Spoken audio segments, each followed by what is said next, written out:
Hello friends, welcome back to the channel, your one-stop solution for DSSC 2026 preparation. Today, we are diving into current affairs, part 2 for the month of December. And trust me, this video is power-packed. Our team has filtered out the top 5 most important current affairs questions. The kind of questions that are not only exam-worthy, but can also appear as 50-marker descriptive answers. So we have prepared each question along with a comprehensive, exam-oriented answer. Friends, our mission is simple: to make your preparation smooth, smart, and efficient. And as you already know, those who have subscribed to our notes, don't worry. Your soft copy will reach you by the 15th of this month. And for those who haven't subscribed yet, remember, this channel is specially made for you. Come join us and make your preparation unstoppable. Last year's results speak for themselves. 112 officers cleared the exam after using our notes. Because we don't just give you content, we give you content that can be revised in one go. Book your notes today and unlock the full package: military history, current affairs, science and military technology, all in one place. That's why we call it a one-stop solution for DSSC 2026. If you still haven't booked your notes, today is the day. Alright, enough talking, let's get straight into the action. Here are 5 crucial questions that may directly appear in your exam. So without further ado, let's begin with question number 1. Question number 1 states, explain the objectives and key features of the military exercises Garuda-2025 and Ajeya Warrior-2025. How do these exercises enhance India's interoperability, tactical proficiency, and strategic defense partnerships with France and the United Kingdom? So what exactly is this question asking? This question wants you to explain what are the objectives and major highlights of India's 2 important military exercises: Garuda 2025 with France, Ajeya Warrior 2025 with the United Kingdom. How these exercises help India in 3 major areas: interoperability, how well our forces operate with foreign militaries; tactical proficiency, sharpening combat and operational skills; strategic partnerships, strengthening long-term defense ties with France and the UK. In simple terms, the examiner wants to see if you understand what these exercises are and why they matter for India's defense preparedness. Now let's answer in parts and point form. Let us answer the first part, that is about Exercise Garuda 2025. To understand it, we will use mnemonic, fight, F, Franco-Indian Air Partnership. This exercise is a bilateral air combat drill between the Indian Air Force and the French Air and Space Force. It reflects the close defense partnership between the 2 countries, especially in the aviation domain. I. Interoperability in air combat. Held at Mont-de-Marsan Air Base in France, Garuda 2025 focuses on improving how pilots and aircraft from both nations operate together. The idea is to build a shared understanding of air combat procedures and mission planning. G. Joint Air Operations. One of the biggest highlights is seeing the IAF Su-30 MKI flying alongside the French Rafale in simulated air combat missions. These drills include complex operations, coordinated maneuvers, and tactical engagements similar to what may occur in real conflicts. H.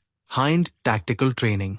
The exercise allows both air forces to practice advanced tactics, exchange best practices, and test their capabilities in real-time scenarios. This type of high-intensity training significantly boosts combat readiness. T. Trusted Strategic Partnership. Garuda 2025 is not just a training exercise. It is a symbol of the long-standing strategic trust between India and France. It reinforces long-term cooperation in defense aviation. Moving ahead, let's talk about exercise Ajeya Warrior 2025. For this, we will use mnemonic, shield, S, semi-urban counter-terror focus. Ajeya Warrior is a biennial exercise between India and the UK aimed at strengthening counter-terrorism operations, especially in semi-urban environments where modern conflicts often take place. H. held in Rajasthan. The 2025 edition takes place at the Mahajan Field Firing Ranges in Rajasthan, which is India's designated foreign training node. Integrated unmandated training. This exercise is conducted under UN mandate, helping both armies prepare for peacekeeping roles, stabilization missions, and multinational deployments. Equal participation. A total of 240 personnel participate, 120 from India and 120 from the UK. The Indian team includes soldiers from the Sikh Regiment, known for their strong operational experience. Leadership and mission planning. The drills include brigade-level planning, simulation exercises, and coordinated field training, helping both forces improve leadership, decision-making, and mission execution. Drills for interoperability. Through joint training, both armies strengthen their tactical synergy, enhancing their ability to respond together in counter-terror operations. Moving ahead for part 3 of the question, that is, how these exercises strengthen India's defense preparedness. For this we will use mnemonic, GAIN. G. Greater interoperability. Both exercises teach Indian forces how to work seamlessly with advanced militaries like France and the UK, improving readiness for joint missions. Advanced tactical proficiency. Garuda sharpens air combat and aerial maneuvering skills. Ajeya Warrior improves ground-based counter-terror and semi-urban warfare tactics. Together, they raise India's operational excellence across domains. Improved joint planning and coordination. Shared drills, briefings, and mission simulations help India develop the ability to conduct combined operations, which is crucial in modern multinational missions. Network of strategic partnerships. These exercises deepen India's long-term defense relationships with France and the UK, strengthening military diplomacy, cooperation, and strategic alignment. Officers, we have also prepared a mind map that consolidates all the key points for quick revision. If you're finding this content useful, make sure you like, share, and subscribe to the channel. If you want the PDF soft copy, feel free to call on the number displayed on your screen. Pause the video noted down in your notebook. It will be handy once you want to revise it as exam appears.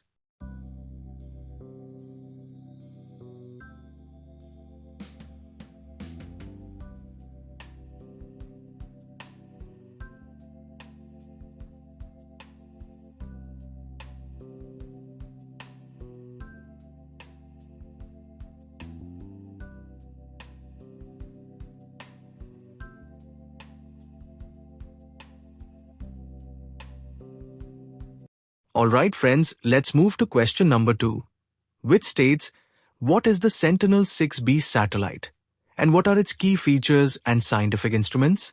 Explain how it enhances global sea level monitoring and discuss its significance for climate modeling, storm forecasting, and coastal resilience. Alright friends, let's first understand what the examiner wants in this question. This question asks you to explain 3 things. What Sentinel 6B is, its purpose, and who developed it. Its key features and scientific instruments, what makes it technologically advanced. How it helps the world, especially in sea level monitoring, climate modeling, storm forecasting, and coastal protection.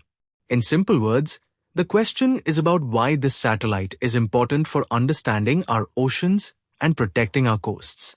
Now let's break the answer down part by part. Part 1 of the question. What is the Sentinel 6B satellite? For this we will use mnemonic, ocean.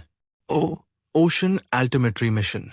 Sentinel 6B is a highly advanced ocean monitoring satellite. Its main job is to measure sea surface height, waves, winds, and long-term ocean changes with extremely high precision. Collaborative International Mission. It is a joint effort of several major agencies: NASA, NOAA, ESA, EUMETSAT, the European Commission, and with support from CNES. It was launched using a SpaceX Falcon 9 rocket from the Vandenberg Space Force Base. This shows how important and globally coordinated this mission is. E. Extends long-term sea level record. Sentinel-6B continues a chain of ocean altimetry satellites that began in the 1990s. Topex Poseidon Jason 1 to 3 Sentinel-6 Michael Freilich Sentinel-6B. This ensures data continuity, which is essential for studying long-term sea level rise. A. Aims for high-accuracy monitoring. The satellite provides highly accurate measurements of sea level rise, ocean temperature changes, wave and wind patterns. Such precision is crucial for climate science. N. Needed for climate, weather and coastal planning. The data it collects helps improve climate models, storm forecasts, coastal defense and planning. Sentinel-6B is basically a tool for global warning and preparedness. Now that we know what the satellite is and how it works, the next question is, what does all this mean for us? What difference does this satellite make in the real world? To understand that, let's explore its key features and instruments, because these tools are what make Sentinel-6B so powerful. Part 2 of the question.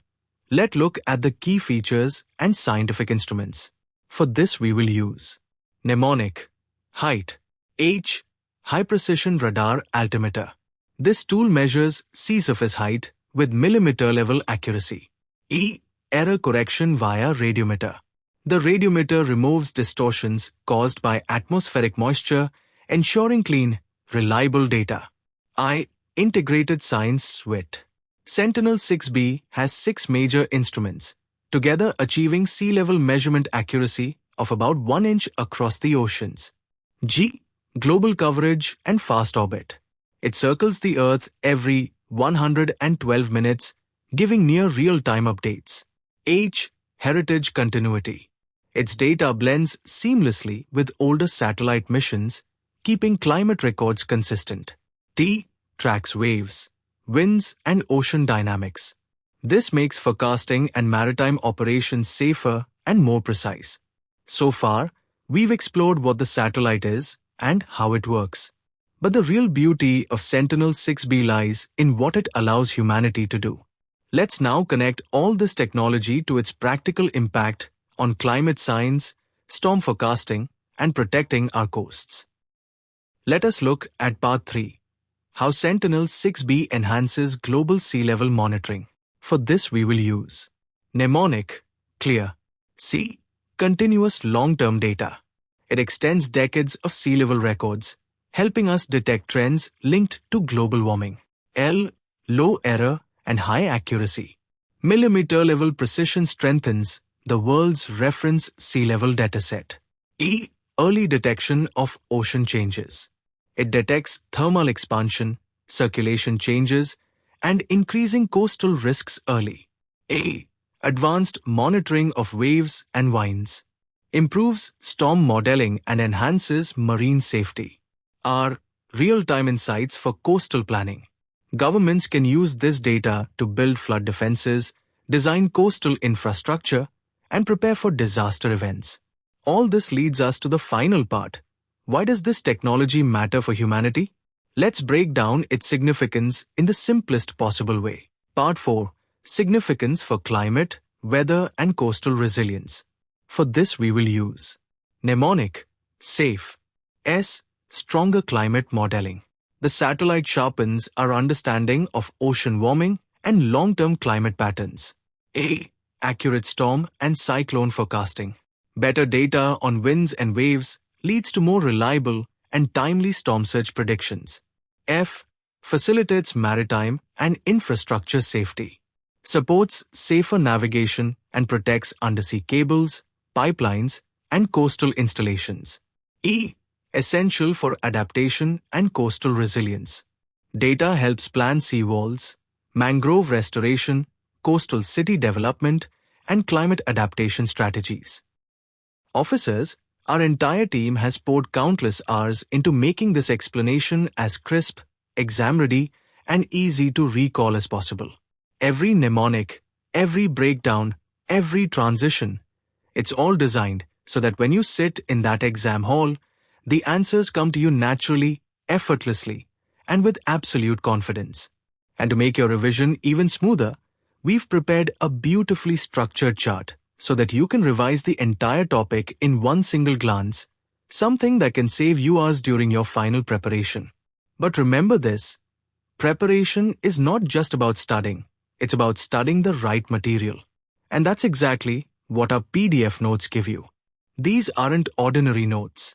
These are battle-tested, result-proven tools used by officers who cleared the exam last year.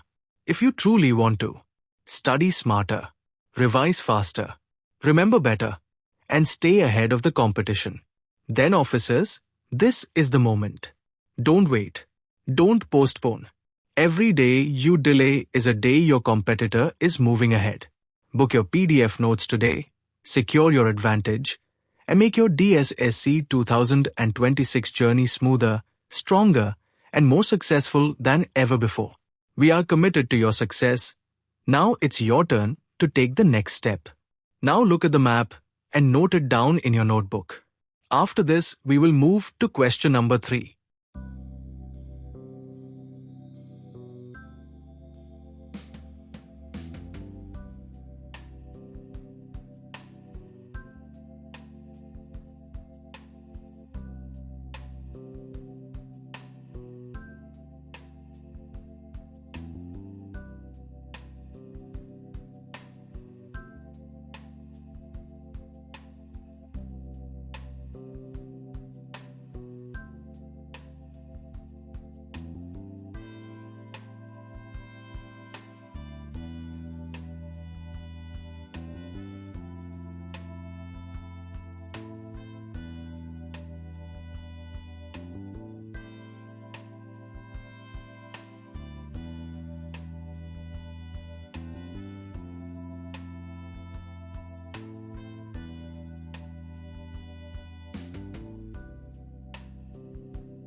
Now let us move to question number 3, which states, India hosted the 7th Colombo Security Conclave, CSC, NSA level meeting in New Delhi amid a shifting Indo-Pacific security landscape.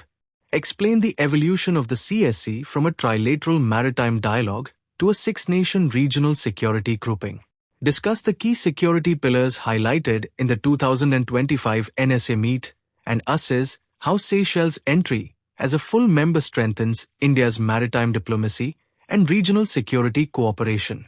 Alright friends, before breaking down the answer, let's understand what this question expects from you. It has 3 parts. 1. How did the CSC evolve from a small trilateral group to a 6-country regional security platform? 2. What were the main security themes discussed in the 2025 NSA meeting? 3. Why Seychelles joining as a full member matters for India's maritime diplomacy and regional security.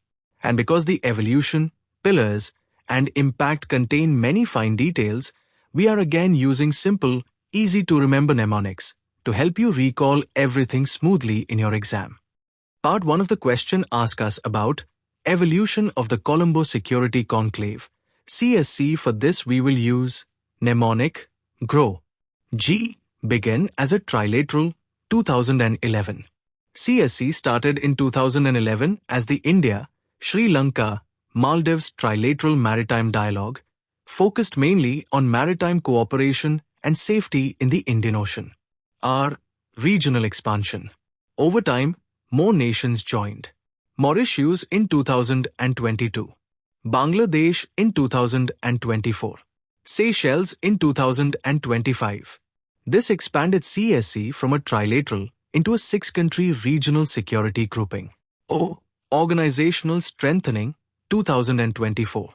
In 2024, CSC formalized its foundational documents and created its official secretariat in Colombo, strengthening its institutional base. W. Wider Indo-Pacific role. Today, CSC includes India, Sri Lanka, Maldives, Mauritius, Bangladesh, and Seychelles, working to address the growing security challenges of the Indian Ocean and wider Indo-Pacific region. Now that we understand how the CSC grew into a regional platform, the next question is, what exactly did the 2025 NSA level meeting focus on? To explain these pillars clearly, we use another mnemonic, SHIELD, because these priorities are literally the shield that protects the region's security. Part 2, Key Security Pillars of the 7th NSA Meet 2025. Mnemonic, SHIELD. S. Maritime Safety and Security. Strengthening maritime surveillance, domain awareness, and ensuring secure sea routes. H. HADRA. Humanitarian assistance and disaster relief. Cooperation for better preparedness and joint response to disasters like tsunamis, cyclones, and maritime emergencies. I. Infrastructure and cyber protection. Focus on securing critical digital networks, cyber infrastructure, and protecting states against cyber threats. E. Eliminating terror and radicalization. Stronger collaboration on counterterrorism, intelligence sharing, and tackling extremist networks. L. Law enforcement against crime. Coordinated efforts to counter drug trafficking, illegal fishing, human smuggling, and maritime crimes. D. Defense coordination. Regular meetings between NSAs and enhanced defense cooperation for regional stability. So far, we've seen how CSC evolved and what its key priorities are. But here's the crucial part. The 2025 meet was historic because Seychelles joined as a full member. Why does that matter so much? To understand this clearly, we use the mnemonic anchor, because Seychelles literally acts as an anchor point for India's maritime strategy in the Western Indian Ocean. Part 3. How Seychelles' entry strengthens India's maritime diplomacy. Mnemonic, anchor. A. Adds strategic geography. Seychelles' location in the Western Indian Ocean expands CSC's maritime footprint and surveillance reach. N. New momentum for CSC. Its entry signals growing confidence in CSC as an important security framework in the Indo-Pacific. C. Critical EEZ access. Seychelles has a large exclusive economic zone, EEZ, enabling better monitoring of piracy, illegal fishing, and maritime crime. H. Helps Indo-Pacific coordination. Supports India's Sagar vision, security, and growth for all in the region, and strengthens regional maritime partnerships. O. Opens joint operational opportunities. Boosts cooperation in coastal security, HADRA, environmental monitoring, and joint patrols. R. Reinforces India's leadership. Seychelles' membership strengthens India's leadership role in shaping the Indian Ocean security architecture. Officers, we hope this breakdown didn't just make the topic easy, but made it crystal clear, structured, and absolutely exam-ready for you. Every mnemonic you learned today is crafted so that when you need the answer most in the exam hall, it comes to you in just seconds. And as always, our team has gone one step further. We've created a clean, visually rich revision chart so that you can revise the entire topic in one smooth glance. No confusion, no clutter, just pure, high-yield content. If you're finding value in what we teach, if these explanations are genuinely helping you move one step closer to your goal, then officers, don't wait. Book your notes today and switch from hard preparation to smart preparation. Your journey becomes easier the moment you decide to take that step.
Now let us move to question number 4, which states, examine the major outcomes of the South Africa G20 Summit 2025, particularly the adoption of the Leaders' Declaration, climate and debt relief commitments, and India's initiatives such as the ACITI partnership, and analyze the key geopolitical challenges that shaped the Johannesburg summit. Officers, this is a classic G20 question, multi-layered, geopolitical, and full of exam-worthy details. Before we jump into the answer, let's first decode what the examiner wants. This question asks for 4 things. 1. What were the major outcomes of the South Africa G20 Summit? 2. Why was the Leaders' Declaration important? 3. What were the major climate and debt relief commitments? 4. How did India shape the summit, especially through ACITI? 5. And finally, what geopolitical tensions influenced the summit? To make this huge answer easy to remember and super clean in your exam notebook, we use simple mnemonics because they turn long political events into structured, high-scoring frameworks. Our mnemonic for the major outcomes is DEAL, because the Johannesburg summit was all about sealing a global deal on climate, development, and technology. Part 1. Major outcomes of the South Africa G20 Summit 2025. Mnemonic, DEAL. D. Declaration adopted despite US boycott. Even with the US boycotting the summit, leaders managed to adopt a full Leaders' Declaration. It reaffirmed commitments to multilateralism, sustainable development, climate action, and global debt relief, making the adoption politically very significant. E. Enhanced climate and debt commitments. Countries agreed to strengthen climate adaptation finance, support renewable transitions, and help climate-vulnerable nations. On debt, the summit pushed for faster debt restructuring and more affordable finance for low-income economies. A. ACITI partnership launched. India introduced ACITI, Australia, Canada, India Technology Initiative, a partnership focused on critical technologies, AI, supply chain resilience, and clean energy cooperation. L. Large acceptance of Indian initiatives. India's proposals received broad support, including Global Traditional Knowledge Repository, Africa Skill Development Initiative, Global Satellite Data Partnership, Public Health Response Team, Drug Terror Nexus Initiative. These reinforced India's leadership role as a bridge between the Global South and advanced economies. Now that we've covered the major outcomes, the next logical question is, why do these commitments matter? What impact do they actually have on the world? To explain that, we use another simple mnemonic, CARE, because these commitments were ultimately about caring for the planet, the economy, and vulnerable nations. Part 2. Significance of key commitments. Mnemonic, CARE. C. Climate priority reinforced. The summit reaffirmed global commitment to climate adaptation funding and resilience building for nations most at risk. A. Addressing debt stress. Developing nations received renewed support for debt relief, restructuring, and better access to affordable finance. R. Resilience building. The summit backed initiatives on disaster preparedness, food security, and global health responses. E. Equity for the Global South. As the first G20 summit ever hosted in Africa, it successfully pushed the priorities of African nations and the Global South into mainstream global governance. But no global summit takes place in a vacuum. Behind the scenes, geopolitical tensions heavily influenced negotiations. To make sense of these pressures, we use the mnemonic storm, because the Johannesburg summit was indeed navigating a geopolitical storm. Part 3. Key geopolitical challenges shaping the summit. Mnemonic, storm, S. Boycott and diplomatic friction. The US boycott highlighted political strains and reduced the image of unity among major powers. T. Tensions on climate ambition. Major fossil fuel producers and large emitters pushed back against stronger climate language, especially on phasing out fossil fuels. O. Ongoing Ukraine war divisions. Russia-West disagreements over Ukraine continued to divide the G20 affecting joint statements. R. Reform pressure on global finance. Developing countries demanded reforms in the global financial system due to high interest rates and insufficient climate finance. M. Missteps in protocol. A diplomatic dispute between South Africa and the US over the presidency handover created additional tensions. In the middle of all these pressures, India played a balancing, constructive role, just like it did during its own G20 presidency. To summarize India's contribution clearly, we use the mnemonic idea, because India brought ideas, initiatives, and leadership to the table. Part 4. India's role at the summit.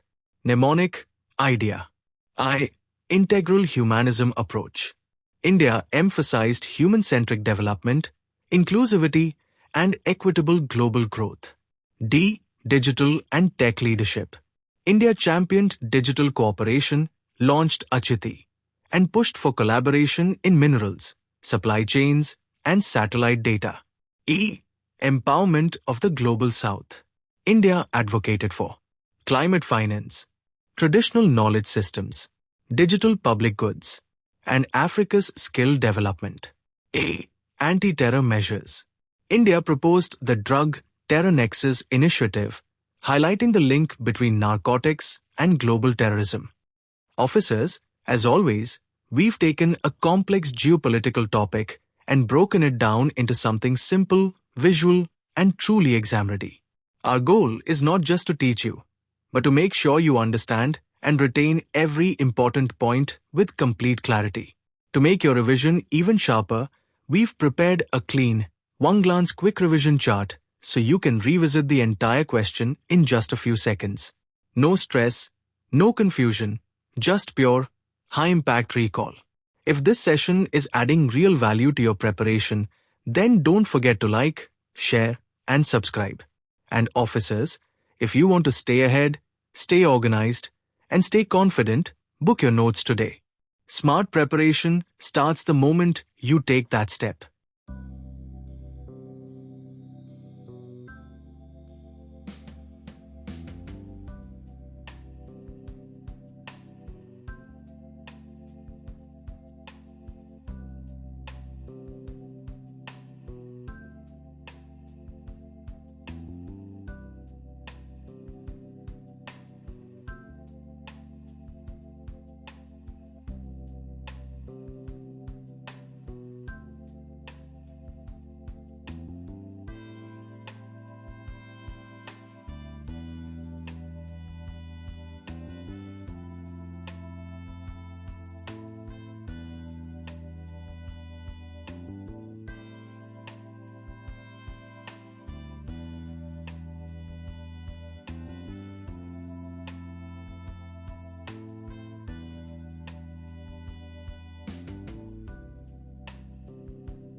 And officers, with that, we wrap up this section beautifully.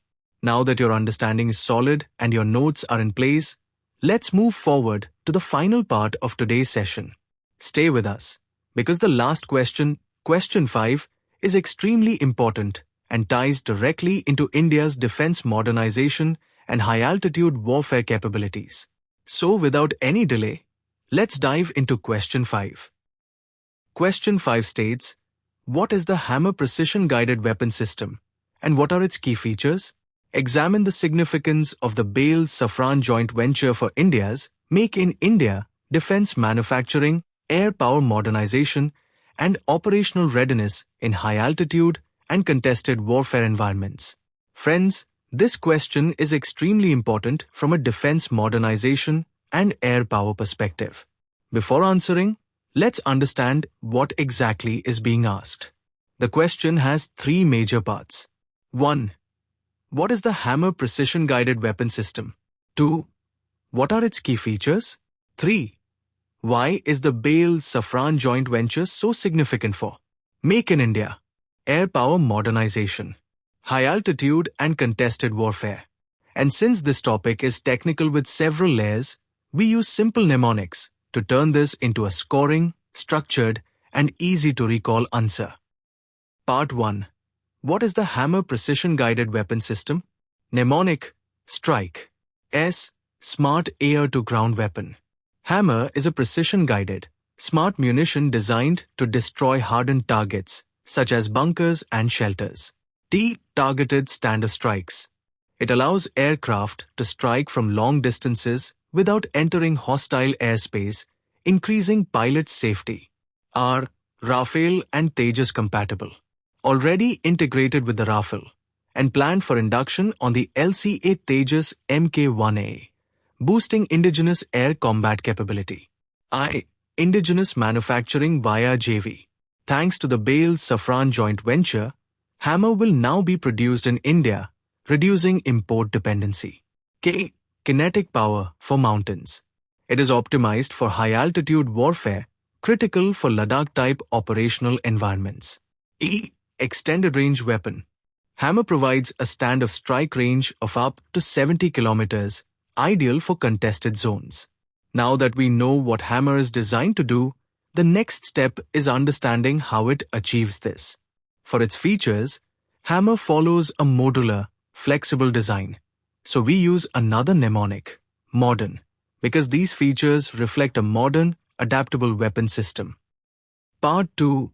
Key features of Hammer. Mnemonic: Modern. M. Modular architecture. A combination of a guidance kit plus range extension kit attached to standard bombs. O. Options of guidance. Multiple modes, GPS, INS, infrared, and laser, offering operational flexibility. D. Deep precision strikes. Effective against hardened infrastructure like runways, airbases, bunkers, and command shelters. E. Extended stand-off range. Can strike targets up to 70 kilometers away, ideal for avoiding enemy defenses. R. Rugged for mountain warfare. High agility and accuracy even in high-altitude, complex terrain. N. Networked with IAF Navy platforms. Compatible with both Air Force and Navy aviation platforms. These features make Hammer a powerful weapon. But what truly transforms India's capability is the BALE-Safran joint venture. This venture is not just about assembling weapons, it's about technology transfer, indigenous capability, and long-term defense independence. To explain this clearly, we use the mnemonic MAKE, because the JV strengthens India's journey from buyer to maker. Part 3. Significance of the BALE-Safran joint venture. Mnemonic: MAKE. M. Make in India push. Strengthens India's domestic production of advanced precision strike weapons. A. Assembly and testing in India. BALE will lead final assembly, testing, and quality control, ensuring localized production. K. Know-how transfer. Builds Indian expertise in guidance systems, fuses, propulsion, and precision weapon engineering. E. Export potential. India gains long-term capability to export next-generation smart weapons. Now let's connect this JV to India's larger military goals. Hammer is not just a weapon, it's a capability multiplier for India's Air Force and Navy. To understand this impact, we use the mnemonic power, because this system directly strengthens India's combat power. Part 4. Impact on air power modernization and operational readiness. Mnemonic: Power. P. Precision strike capability. Allows India to neutralize hardened targets with extreme accuracy. O. Operational flexibility. Modular design supports multiple mission types, anti-runway, Anti-structure, deep strike. W. Warfare in high altitude. Perfect for mountain warfare, especially across the LAC. E. Enhanced deterrence. Provides India with a strong, credible deterrent in contested zones. R. Rapid availability. Indigenous production removes dependence on emergency imports. Finally, beyond air power. Hammer's localization will boost India's self-reliance and defense ecosystem. To explain this part, we use the mnemonic scale, because India is scaling up its defense production and readiness. Part 5. Boost to defense self-reliance and cost efficiency. Mnemonic scale. S. 60% localization. Significant reduction in foreign dependency. C. Cost-effective long-term. Low life cycle and procurement cost once domestic production stabilizes. A. Assured supply during crisis. India will never face weapon shortages during urgent conflict scenarios. L.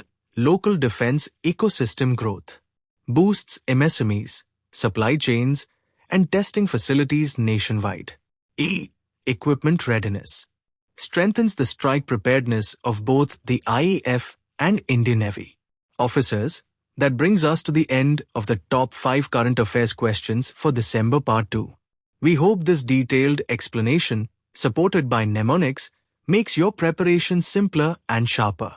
Our team has also prepared a mind map for this topic to help you revise everything in one go. If you found value in this session, don't forget to like, share, subscribe, and book your PDF notes to accelerate your DSSC 2026 journey.